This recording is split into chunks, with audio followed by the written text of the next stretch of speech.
Junction diode पढ़ने से पहले हमें जानना होगा सेमीकंडक्टर्स क्या होते हैं, क्योंकि जो पीएन जंक्शन डायोड होते हैं वो सेमीकंडक्टर मटेरियल से ही बनते हैं।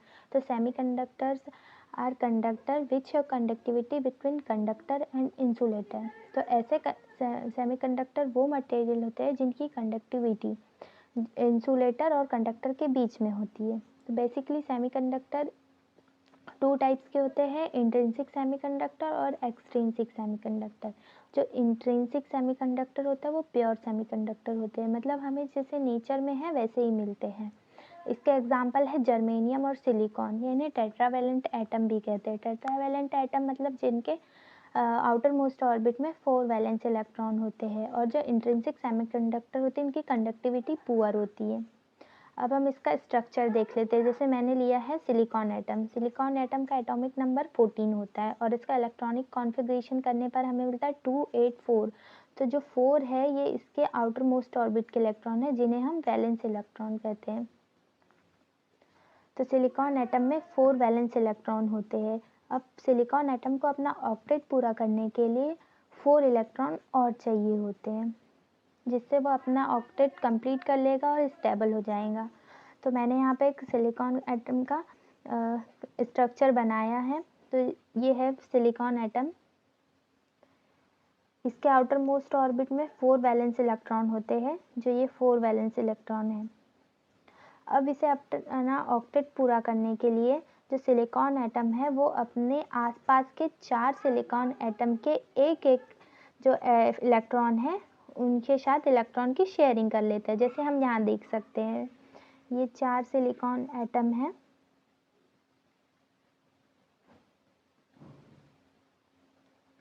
इनके एक एक इलेक्ट्रॉन के साथ जो ये सिलिकॉन एटम है वो इन चारों के एक एक इलेक्ट्रॉन के साथ इलेक्ट्रॉन की शेयरिंग कर लेता है। और जो इलेक्ट्रॉन की शेयरिंग करने से जो बॉन्ड बनते हैं उन्हें हम कोवैलेंट बॉन्ड बोलते हैं।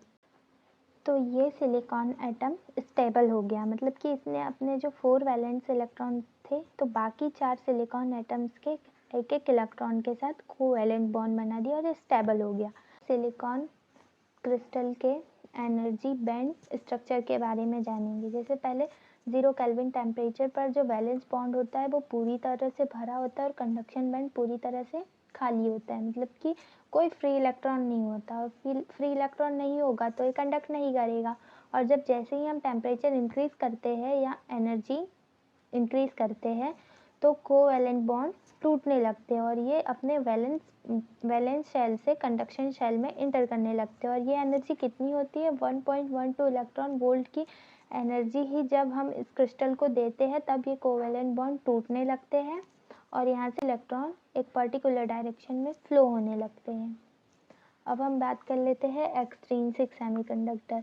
एक्सट्रिंसिक सेमीकंडक्टर इम्प्योर सेमीकंडक्टर होते हैं। जब हम किसी इंट्रिंसिक या प्योर सेमीकंडक्टर में इम्प्यूरिटी मिलाते हैं, वो इम्प्यूरिटी पेंटावेलेंट या ट्राईवेलेंट इम्प्यूरिटी मिलाते हैं तो हम उसे एक्सट्रिंसिक सेमीकंडक्टर कहते हैं। अब इस इम्प्यूरिटी के बेसिस पर एक्सट्रिंसिक सेमीकंडक्टर 2 टाइप्स के होते हैं, एन टाइप और पी टाइप। पेंटावेलेंट इम्प्यूरिटी मतलब कि जिनके आउटर मोस्ट ऑर्बिट में 5 वैलेंस इलेक्ट्रॉन होते हैं, जैसे कि ये फास्फोरस एटम है। फास्फोरस एटम का एटॉमिक नंबर 15 होता है और इसका एटॉमिक कॉन्फ़िगरेशन 2 8 5 होता है। तो ये 5 इसके आउटर मोस्ट ऑर्बिट के इलेक्ट्रॉन है जिन्हें हम वैलेंस इलेक्ट्रॉन कहते हैं। इसी तरह ट्राईवेलेंट इम्प्यूरिटी क्या होती है? ट्राईवेलेंट मतलब जिसमें 3 वैलेंस इलेक्ट्रॉन हो जिसके आउटर मोस्ट ऑर्बिट में। तो जैसे हम यहाँ एल्यूमिनियम को कंसीडर करते हैं। एल्यूमिनियम का एटॉमिक नंबर 13 और इसका इलेक्ट्रॉनिक कॉन्फ़िगरेशन करने पर हम पाते हैं 283। सो इसके आउटर मोस्ट ऑर्बिट में 3 इलेक्ट्रॉन है जिन्हें हम वैलेंस इलेक्ट्रॉन कहते हैं। तो इन पेंटावेलेंट और ट्राईवेलेंट इम्प्यूरिटी के मिलाने के बेसिस पर एक्सट्रिंसिक सेमीकंडक्टर 2 टाइप के होते हैं, एन टाइप सेमीकंडक्टर और पी टाइप सेमीकंडक्टर। चलिए अब जान लेते हैं एन टाइप सेमीकंडक्टर और पी टाइप सेमीकंडक्टर्स क्या होते हैं।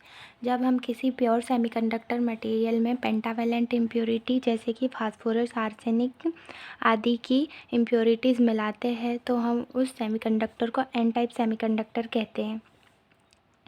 जैसे मैंने एक सिलिकॉन क्रिस्टल लिया है, जब इसमें हम फास्फोरस एटम यानी कि पेंटावेलेंट इम्प्योरिटी मिलाते हैं तो जो फास्फोरस एटम के 4 वैलेंस इलेक्ट्रॉन तो एक एक सिलिकॉन एटम के वैलेंस इलेक्ट्रॉन के साथ कोवेलेंट बॉन्ड बना लेते, लेकिन जो फास्फोरस एटम का एक इलेक्ट्रॉन जो होता है वो इस क्रिस्टल में फ्रीली मूव कर सकता है, जिसे हम फ्री इलेक्ट्रॉन कहते हैं।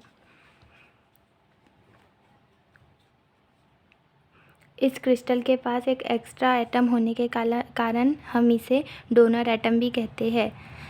और जो एन टाइप सेमीकंडक्टर होते हैं इसमें मेजॉरिटी चार्ज कैरियर्स इलेक्ट्रॉन होते हैं। इसी तरह पी टाइप सेमीकंडक्टर मटेरियल वो मटेरियल होते हैं जब हम किसी प्योर सेमीकंडक्टर मटेरियल में ट्राइवेलेंट इम्प्योरिटी जैसे एल्यूमिनियम, बोरान या इंडियम आदि की इम्प्योरिटी मिलाते हैं, तब हम उस सेमीकंडक्टर को पी टाइप सेमीकंडक्टर कहते हैं। यहाँ जैसे हम देख सकते हैं सिलिकॉन एटम के क्रिस्टल में जब हम ट्राइवेलेंट इम्प्योरिटी जैसे एल्यूमिनियम की इम्प्योरिटी मिलाते हैं जो एल्यूमिनियम के 3 वैलेंस इलेक्ट्रॉन एक एक सिलिकॉन एटम के वैलेंस इलेक्ट्रॉन के साथ कोवेलेंट बॉन्ड बना लेते हैं, लेकिन जो एक सिलिकॉन एटम होता है उसके पास एक होल रह जाता है,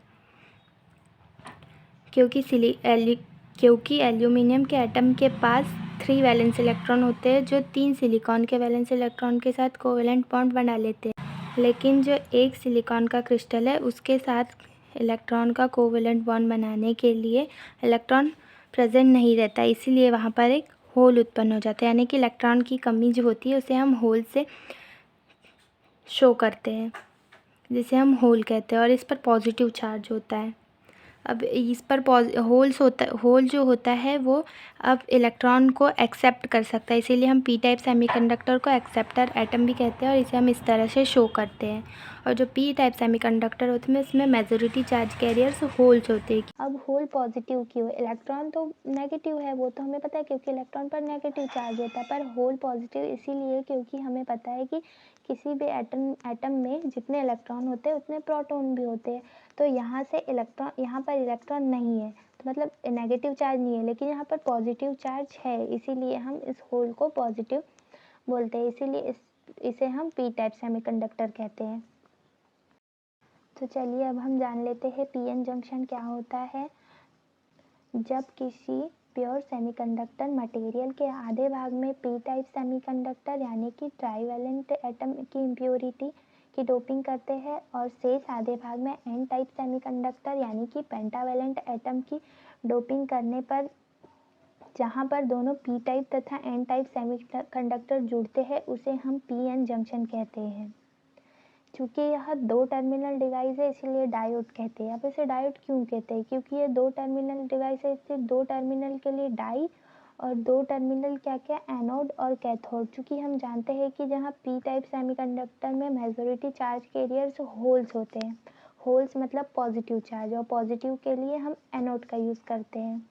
और हम यह भी जानते हैं कि एन टाइप सेमीकंडक्टर में जो मेजॉरिटी चार्ज कैरियर्स होते हैं वो इलेक्ट्रॉन होते हैं और इलेक्ट्रॉन के लिए हम कैथोड का यूज़ करते हैं, इसीलिए इन दोनों से हमने ऑड लिया और 2 टर्मिनल के लिए डाई, इसीलिए हम इसे डायोड भी कहते हैं। इसलिए इस पूरे स्ट्रक्चर को हम पीएन जंक्शन डायोड कहते हैं। पीएन जंक्शन के बनते ही जंक्शन के दोनों ओर चार्ज कैरियर्स डिफ्यूज़ होने लगते हैं। जो कि पी टाइप सेमीकंडक्टर में मेजॉरिटी चार्ज कैरियर्स होल्स है तथा एन टाइप सेमीकंडक्टर में मेजॉरिटी चार्ज कैरियर्स इलेक्ट्रॉन्स होते हैं। तो पी टाइप सेमीकंडक्टर से कुछ होल्स एन टाइप सेमीकंडक्टर के कुछ इलेक्ट्रॉन में तथा एन टाइप सेमीकंडक्टर से कुछ इलेक्ट्रॉन्स पी टाइप सेमीकंडक्टर के कुछ होल्स के साथ रिकम्बाइन कर जाते हैं। जब ये रिकम्बाइन होते हैं तो यहाँ से करंट फ्लो होती है जो इन चार्ज कैरियर्स के डिफ्यूज़न की वजह से होती है, इसलिए हम उसे डिफ्यूज़न करंट कहते हैं, जिसकी डायरेक्शन होल्स की डायरेक्शन में होते हैं। तो होल्स पी से एन की ओर मूव करते हैं, होल्स पी से एन की ओर मूव करते हैं, इसलिए डिफ्यूज़न करंट की डायरेक्शन जो होंगी वो पॉजिटिव टू नेगेटिव यानी पी से पी टू एन की ओर होंगी। चलिए अब जान लेते हैं फॉर्मेशन ऑफ डिप्लीशन लेयर। जैसा कि हम जानते हैं कि पीएन जंक्शन के बनते ही दोनों टाइप सेमीकंडक्टर के चार्ज कैरियर्स आपस में डिफ्यूज़ होने लगते हैं। जब जैसे डिफ्यूज़ होने लगते हैं तो जो एन टाइप सेमीकंडक्टर से इलेक्ट्रॉन पी टाइप सेमीकंडक्टर के कुछ होल्स के साथ रिकम्बाइन हो जाते हैं।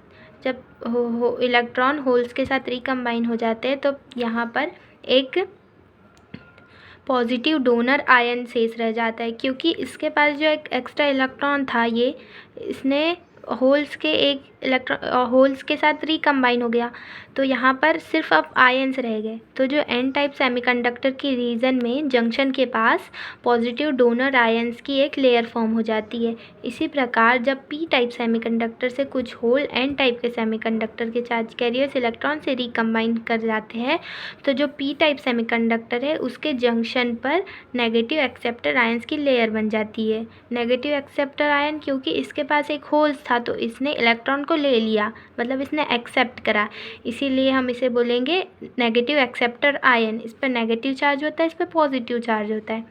इसी तरह यहाँ पर एक लेयर फॉर्म हो जाती है जो अब और इलेक्ट्रॉन और इधर से होल को डिफ्यूज़ नहीं होने देती है।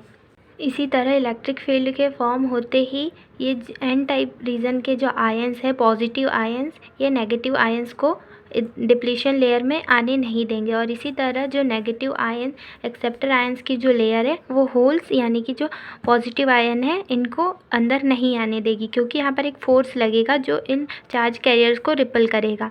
तो मेजॉरिटी चार्ज कैरियर्स तो नहीं आ सकते, लेकिन जो माइनॉरिटी चार्ज कैरियर्स होते हैं यानी कि पी टाइप सेमीकंडक्टर के माइनॉरिटी चार्ज कैरियर्स इलेक्ट्रॉन और एन टाइप सेमीकंडक्टर के मेजॉरिटी चार्ज कैरियर्स होल्स, जब पी और एन टाइप सेमीकंडक्टर के माइनॉरिटी चार्ज कैरियर्स आपस में डिफ्यूज़ होंगे तो यहाँ पर एक करंट फ्लो होगी जिसे हम ड्रिफ्ट करंट कहते हैं, और उसकी भी डायरेक्शन होल्स के डायरेक्शन में होती है। तो एन टाइप सेमीकंडक्टर के जो माइनॉरिटी चार्ज कैरियर्स है वो होल्स, तो मतलब होल्स इधर से ये वाली डायरेक्शन में मूव करेंगे, इसलिए यहाँ पर एक करंट आती है जिसे हम बोलते हैं ड्रिफ्ट करंट। ये ड्रिफ्टिंग के कारण आ रही है। जो माइनॉरिटी चार्ज कैरियर्स है वो ड्रिफ्ट हो रहे हैं इस इलेक्ट्रिक फील्ड के आर पार से, ये ड्रिफ्ट हो रहे हैं, इसीलिए इसे हम ड्रिफ्ट करंट कहते हैं, जिसकी डायरेक्शन भी होल्स की डायरेक्शन मतलब एन से पी की ओर।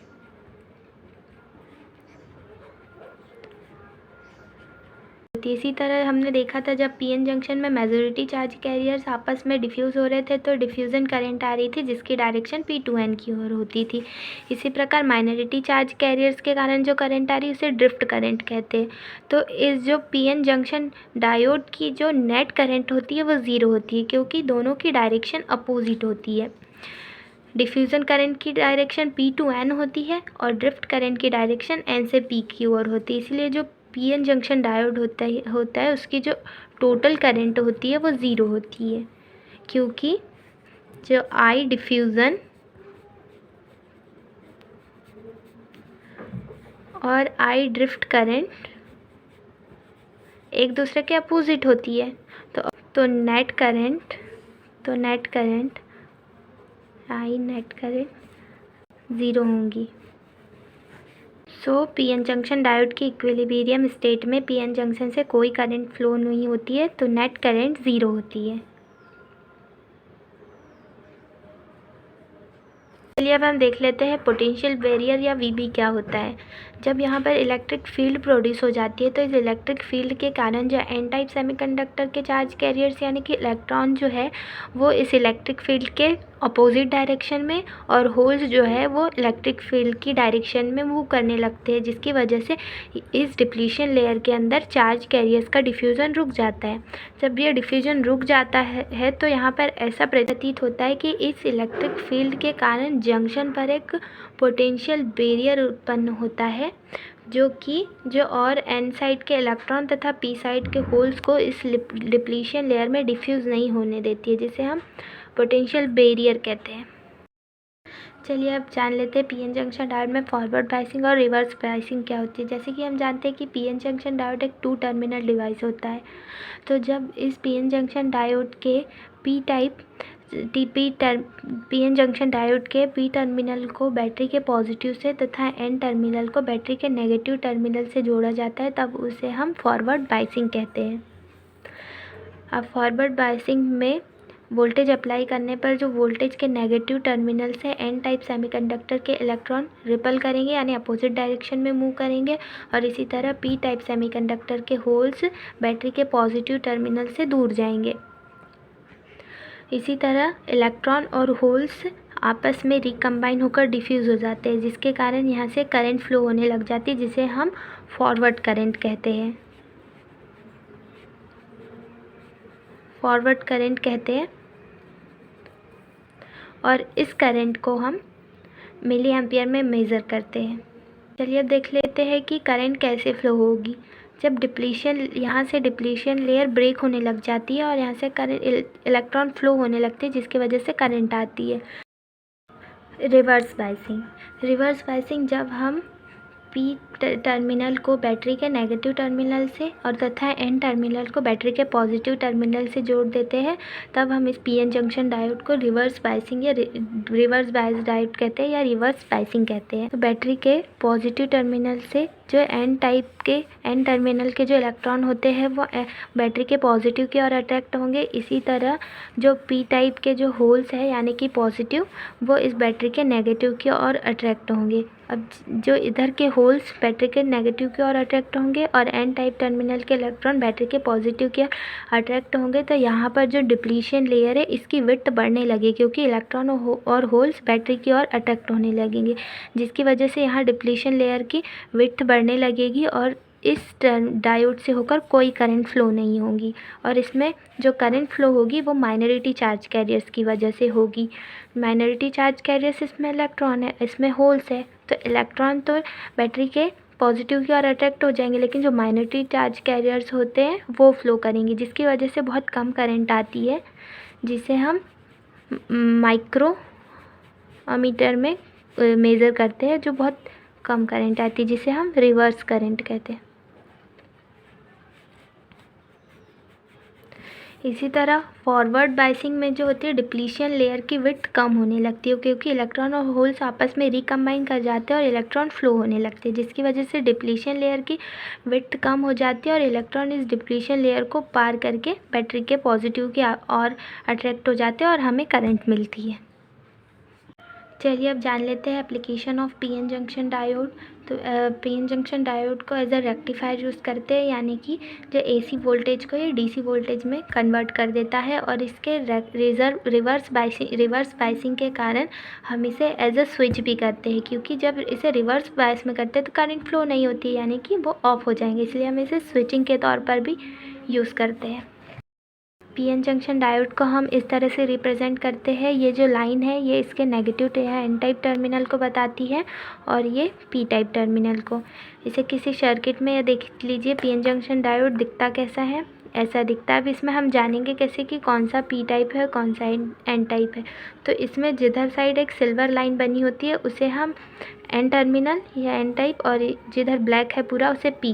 तो ये पी है और ये एन है, तो ये हमारा PN junction diode. So everyone, आज की इस वीडियो में हमने पीएन जंक्शन डायोड के बारे में पूरी इन्फॉर्मेशन ली। आई होप कि आपको सब समझ में आया होगा। So thank you everyone.